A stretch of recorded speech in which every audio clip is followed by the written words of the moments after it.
சொல்லி ஜெயலலிதா அம்மா சட்டமன்றத்தில் பேசும்போது சொன்னாங்க, அது என்ன தீர்க்க தரிசனமான வார்த்தையாக சொன்னாங்கன்னு தெரியல. எனக்கு பின்னாலும் இன்னும் 100 ஆண்டுகள் ஆனாலும் இந்த கட்சி உயிர்ப்போடு மக்கள் சேவைக்காக இருக்கும் அப்படின்னு சொன்னாங்க. யாரையும் அடையாளம் காட்டல. எந்த தலைவரும் பெரிய ஆளுமை மிக்க தலைவர் அப்போ இல்லை. அந்த அம்மா காட்டு அப்படி ஒன்றுமே இல்லாமையா அந்த அம்மா எந்த வார்த்தையில் சொன்னாங்க. அப்போ அவங்க சொன்னதுலேருந்து கொஞ்ச நாளில் அவங்க மறைஞ்சிட்டாங்க. 2017 நம்ம இபிஎஸ் ஐயா அந்த பதவியில் வந்து உட்காரும் போது சாதாரணமாக நினைச்சாங்க எல்லாருமே.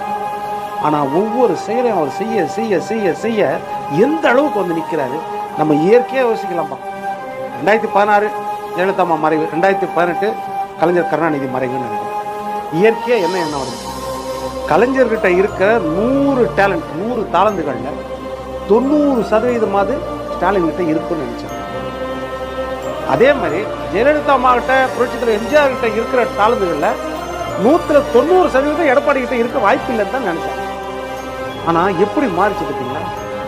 கலைஞர் கருணாநிதி கிட்ட இருக்கிற டேலண்ட்ல 110% கூட ஸ்டாலின் கிட்ட. ஆனால் ஜெயலலிதா அம்மா கிட்ட எம்ஜிஆர் கிட்ட இருக்குதுல 190% எடப்பாடியார்கிட்ட இன்னைக்கு இருக்குது நிரூபணம் ஆயிடுச்சு இல்லையா?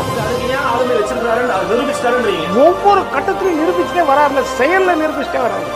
வார்த்தையை விட்டுருங்க, அவர் ஆட்சி செய்யும் போது இன்னைக்கு வரைக்கும் மக்கள் பேசுறாங்களா இல்லையா? அந்த 4.5 வருஷம் ஆட்சியில 4 வருஷம் 2 மாசம் தான் இன்னைக்கும் எடப்பாடியார் அதை செய்தாரா இதை செய்தாரு இன்னைக்கும் பேசுறாங்களா இல்லையா?